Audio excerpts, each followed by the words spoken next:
Alrighty, friends, we are back. It's your favorite podcast show of the week. This is Location Weekly. It's episode number 711, and we are recording on April the 9th. Brianna, it's great to see you. Welcome back. Great to be here. Good to see you too, Steve. Yeah, what's going on? Talk to me. Oh, I'm living in startup world, so it's just go, go, go, and lots of momentum happening and exciting things. So, we're still raising money, we're getting new clients, we're building new partnerships. We were just named top 10 ICOM Data Startup Challenge finalists. So I just presented that this week. So lots of exciting stuff happening, but it is nonstop. So I'm loving the rush. I'm learning so much and just trying to like be grateful and enjoy every moment. What's going on with you?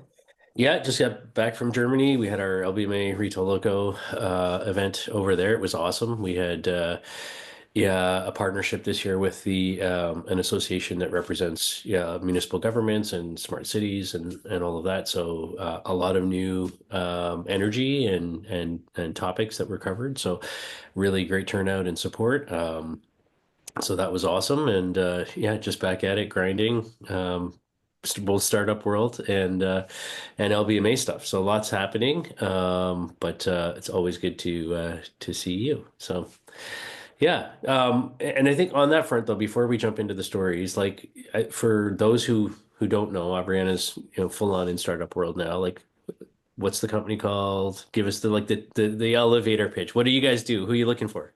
All right, so the company is called Ignitio AI, and we are an orchestration platform that is plug and play for ad tech and martech. So you think of data platforms and agencies, they have a lot of inefficiencies. They can't process data fast enough. It takes them a lot of manual work hours to do things like respond to an RFP or create a creative brief, or just ship something for activation. So we take the pressures off and we take things that usually take 3 to 4 teams, 3 to 4 weeks, and we do all of those in about 3 minutes within our platform. So we plug into existing tech. Yeah, it's like really, it's so cool to see this happening in real time and how we're really alleviating a lot of like heavy, boring work for people and freeing them up to focus on strategy. So that's what our company does. Amazing. So yeah, if you're listening, watching, go check it out. It's it's awesome for me to like hang around people who are way smarter than me. So that's Brianna. So I'm just all right. learning from the other founders like you, Asif. So Yeah. Okay. All right. We have four stories to cover this week, and I'll let you kick it off. all right, so let's start with an AI story. It's all the rage, right? Ogury, which was founded in 2014. It's an ad tech company. They're actually headquartered here in New York, but they operate in about 19 countries. They have a pretty large team and they focus on privacy conscious digital advertising. So this week they introduced something called Ogury One. And this platform is really designed to help advertisers adopt to signal loss. There's this growing difficulty of tracking users online due to privacy regulations and browsing restrictions. And so they are centering around like this personified advertising. So targeting groups of users based on attributes and interests and behaviors and not individual users. It's drawing from zero-party data, so voluntarily shared information, and then they're enriching it with contextual and behavioral signals. AI is processing it, they claim, and they can make it usable with or without identifiers. So some of the tools they're touting is like an AI-powered persona builder, some planning, activation, and reporting mechanisms and features that they've built through dashboards and APIs. And then they're claiming that it's connecting advertisers to over 2.5 billion devices monthly across 49 countries. So opinion, like, is this really a big deal? I think it's part of what's really happening from a larger shift in the industry. I think one, advertisers are seeking scalable, privacy-friendly ways to reach audiences. We know this. This seems like a flexible option in that space, but it's certainly not alone. It's not the only one that's doing. There's other players that are exploring this persona-based targeting. I think the real test will be what's the adoption and measurable performance over time. So there you go. Yeah. I mean, I completely agree with that. I mean, I the concept of using AI to kind of analyze content and serve, relevant ads rather than, based on someone's, personal identity or personal data, makes sense to me. And I think that's where the industry is going. Sorry. Um, for me though, like I would say, like from speaking from my own experience recently with ground level, like we're getting a lot of demands for, custom audiences more so than uh, persona-based ones. So I think there's a balance there where people definitely want to target ads based on personas. And AI can do a lot to streamline and develop that for you in minutes now, as you say, as opposed to, days and weeks. But there's a lot of power in it, and Ogury's certainly a player, but not the only one. Yeah, I think it's honestly like, how do you blend? For example, a lot of advertisers have first party or proprietary data, or data platforms have proprietary data. So it's really like, how do you blend and expand that, right? So how do you not limit it to the deterministic data that you have, but how do you also open it up to additional contextual signals that may actually end up performing better than the deterministic data that you have? You never know. So I think that it's definitely something that we should be considering as we move forward in this industry. But it's not like discounting the work that we've done. Awesome. Okay, let's move on to our next story now. So I think everybody in the planet is familiar with ChatGPT.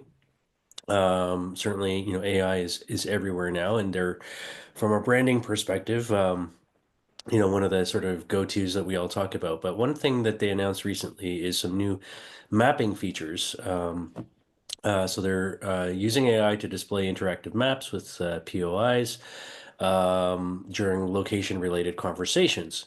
So I think this is kind of interesting because I'm like everybody else. I go to ChatGPT, I type in, you know, build me a list of, panel topics or, for this conference I'm running or, what does it look like if I, set up a business to do ABC and, what's the market share and like whatever kinds of questions that we ask it. But I think it's an interesting thing to think about questions that we're asking the engine to respond to where there's some sort of location element to it. And so in this case now they're bringing mapping data front and center. Users can zoom in and out and click on marked locations and then receive more information about each site on these maps. So I think it's, the integration of maps within it makes it more interactive, more informative from that point of view.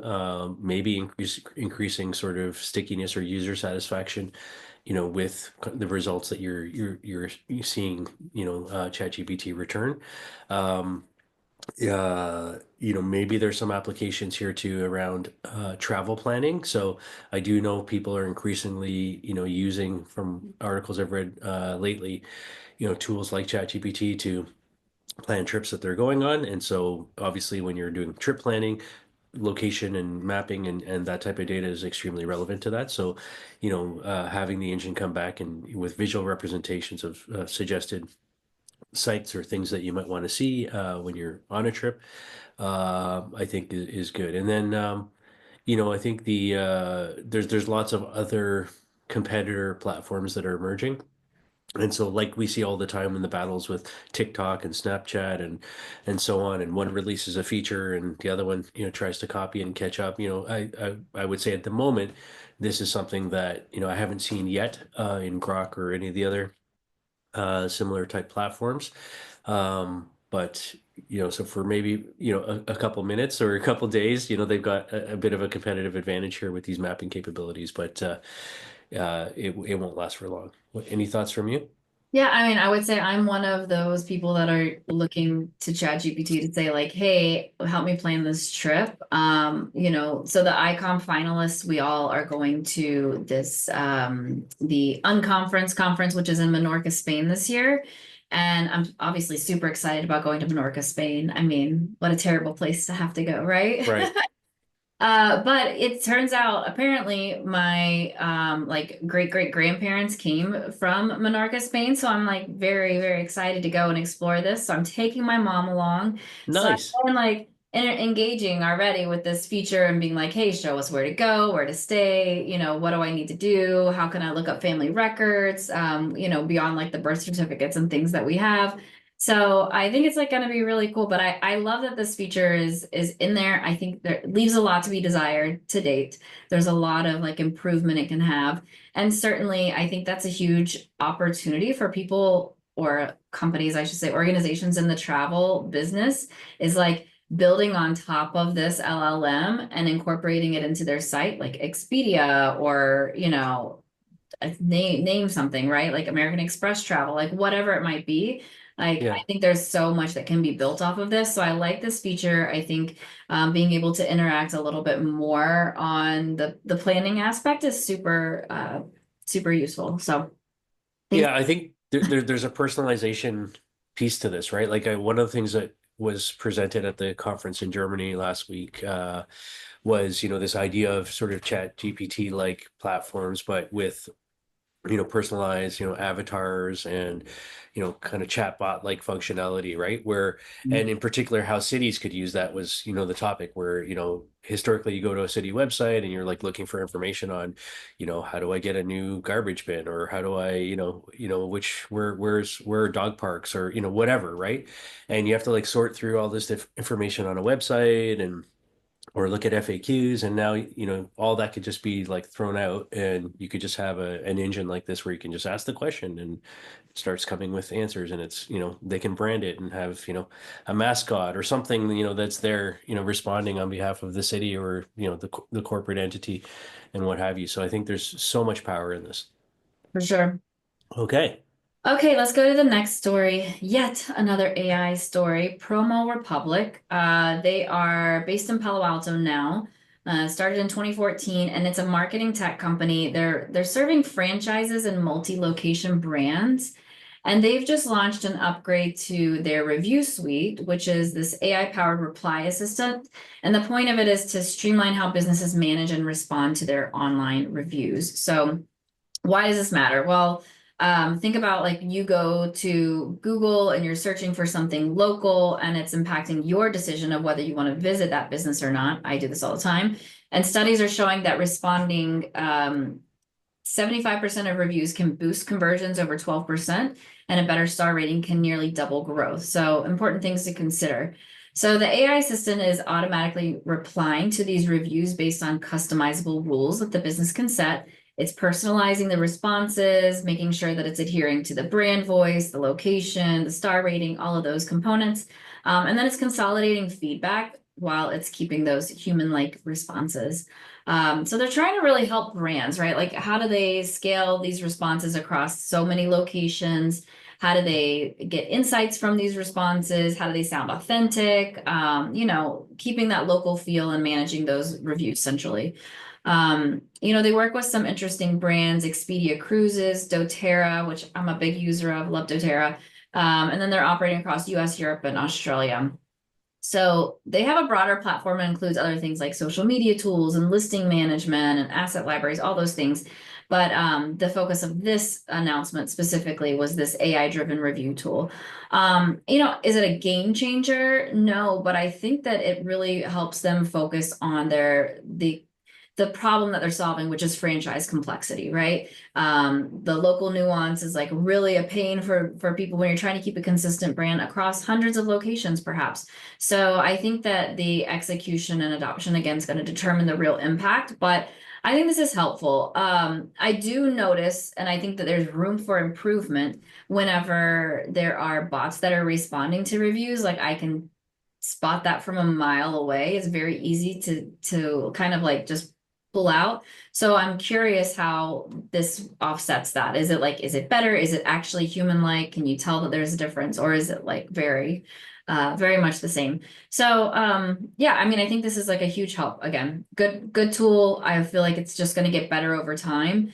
But again, it's helping with efficiency and making sure that you're keeping customers happy.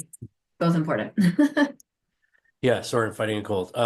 Yeah, I mean, I think you summarized it all. Not much to add there. I mean, that is my question too, is, the when you look at these bots that are working in search and reviews and things like that, like there's a bit of a, sort of pattern or cadence to it that is pretty easy to pick up. So, how human is this in its appearance?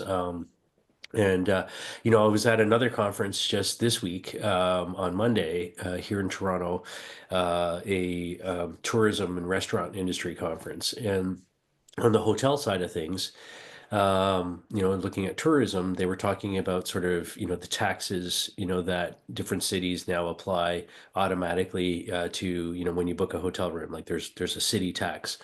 And here in Ontario, like each city sets their own. They're from what I heard, they're ranging from, you know, 2.5% to like 5 or 6%. On whatever that is.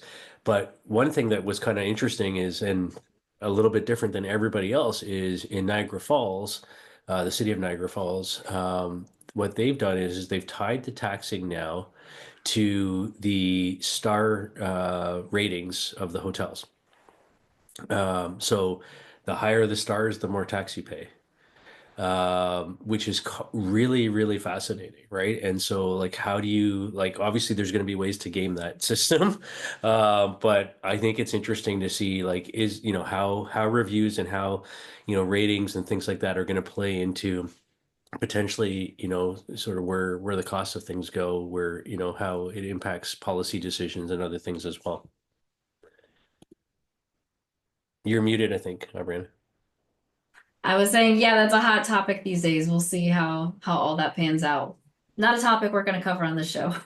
Yeah, yeah, exactly. All right, final story now. So, Mhm. not talking about AI, we're going to talk about Heineken. They've launched a new app, which I think is fascinating. So, this is happening in Italy at the moment and Brazil. So, they've launched kind of two apps. And so, um, rather than focused on, sort of the dating scene specifically between individuals, they've created what they're calling dating apps for bars. So to match you and me and everybody else up with the bar that is the right fit for us. Um, so yeah, so this is an experiment that's happening in Brazil and Italy. Um, and it's all about finding venues, getting a break from the usual is what they call it.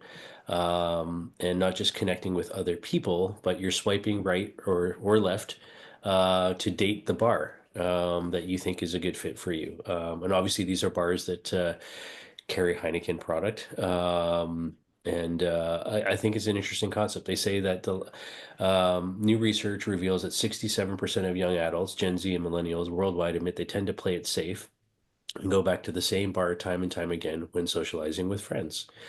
And despite the fact that people want to have new experiences and meet new people, the reality is we stick to our comfort zone. Um, 21% of people are worried about going somewhere they won't like. 18% say it's too hard to please all their friends, and 15% say they're overwhelmed by the choices. So based on this research, they're trying to sort of say, hey, like, let's see if we can make this more appealing and less risky and fun and creating some sort of, some excitement around this and finding a bar that's a good fit for you. I love the concept. Like it's been a while since we've covered these guys, but them and Burger King are always kind of like, the two brands that jump out to me, as they're always pushing the boundaries, trying to be like fun and engaging, with consumers and using tech and data in ways that, really, sort of fall in the background, but are front and center in terms of, the emotional human experience that, good tech can create and between people and places. So, I really like it. I think it's super interesting and their approach to it is a good one. What are your thoughts? Yeah, I think this is how you do brand awareness, right? Like this is good brand awareness. It's fun, it's memorable, and it's not necessarily focused on just your product, right? It's focused on the emotional component of like going to a bar and enjoying, time with friends. And so I like that. It also makes me want to dig back in the archives of these shows because I know that we talked about another like fun dating app, and I also remember the commercial of the bacon. Remember, like swiping Yeah, bacon? Yeah. Oscar So Mayer, like, bacon lovers. Yeah, yeah, bacon lovers. So I think yeah. this is like always a good one to come back to. And soon they'll have like an AI agent that's incorporated that asks you a series of questions about what you're in the mood for, and it will match you with the correct bar or something, based on your preferences and ratings and swipes and all those things. So I think that this is fun. I think it's good, and I think that this is great, great brand awareness for Heineken. So applaud. There you go. All right. Well, that's our show for this week. You've been listening and watching episode number 711 of Location Weekly. I do want to take a moment and just remind you that on April 29th, coming up quickly, we will be in Chicago for Retail Loco. So if you don't have a ticket yet, get one. If you're in Chicago and you want to be involved in some way, it's not too late. Just reach out to me, and we'll try to figure something out. But we would love to see you in Chicago on April 29th. And until then, give us some likes, some love on whatever podcast platform you're consuming this, and we'll see you next week for another show. Take care, everybody. Bye. Bye.